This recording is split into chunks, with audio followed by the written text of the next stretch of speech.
To my channel accounting with सरलता।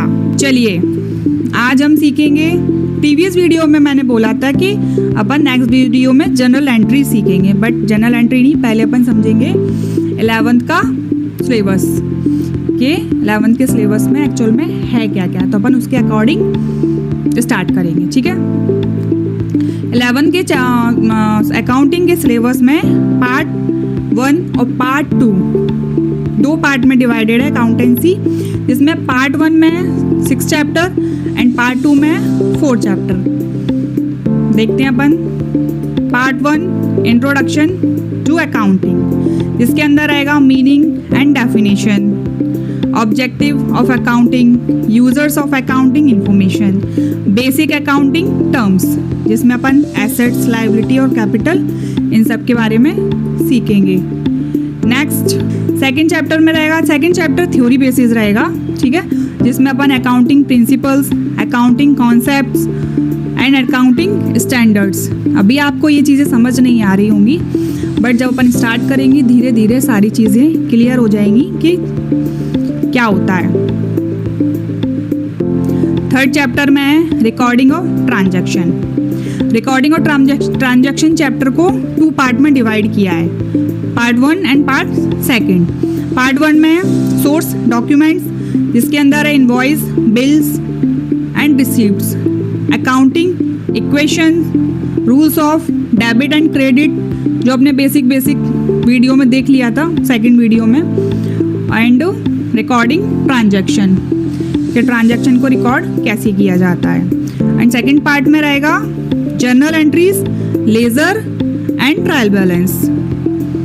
जब अपन ये अकाउंटिंग करेंगे ना, तब इसको करने में मज़ा आता है। जर्नल एंट्री करते हैं, फिर लेजर में उसकी पोस्टिंग करते हैं, अच्छा लगता है। जब अपन करोगे ना, तब तुम उसको एंजॉय करोगे। अभी समझ में नहीं आ रहा होगा ये सारी चीज़ें होती क्या हैं, क्योंकि नया सब्जेक्ट 11th वाले जब कॉमर्स अकाउंटिंग लेते हैं तो ना थोड़ा कंफ्यूज रहते हैं कि ये नई चीज़ क्या, कैसे क्या करना है। बट जब अपन इसको धीरे धीरे समझते हैं, अंदर चीज़ों के जाते हैं, तो सारी चीज़ें ईजी हो जाती हैं और इंटरेस्टिंग लगने लगती हैं।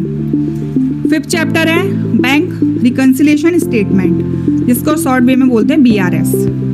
इसके अंदर है meaning of BRS, causes of difference between cash book and passbook, preparation of BRS। 6th chapter रहेगा डेप्रिसिएशन, प्रोविजन एंड रिजर्व, जिसमें डेप्रिसिएशन, प्रोविजन, रिजर्व क्या होता है ये तो आपको मीनिंग पता ही होगा, और इसमें अंदर मतलब अब जब अपन पढ़ेंगे तो और डीप नॉलेज इसके अंदर लेते चलेंगे। इसमें रहेगा मीनिंग ऑफ डेप्रिसिएशन, मेथड्स रहेंगे इसके, SLM, WDV और प्रोविजन वर्सेस रिजर्व। इसमें प्रोविजन क्या होता है और रिजर्व क्या होता है। फिर इसमें सेकंड पार्ट आएगा। पार्ट 1 में अपने 6 चैप्टर हैं। अब ये आ गया पार्ट 2, जिसमें अपने 4 चैप्टर हैं। पार्ट 2 के अंदर है फाइनेंशियल स्टेटमेंट। फाइनेंशियल स्टेटमेंट भी 2 पार्ट में डिवाइडेड है। पार्ट 1 में है trading account and profit and loss, और पार्ट 2 में है balance sheet, adjustment in financial account.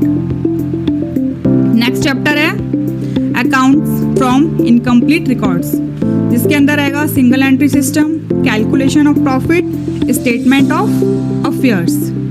And last chapter है कंप्यूटर इन अकाउंटिंग, जिसमें अपन कंप्यूटर में अपन को अकाउंटिंग किस तरह से करना होता है, किस सॉफ्टवेयर में कौन सा सॉफ्टवेयर यूज़ करते हैं, कैसे करते हैं, ये सारी चीज़ें अपन इनकी नॉलेज लेंगे। इसके अंदर है introduction to computerised accounting, advantage and limitation, basics of accounting software.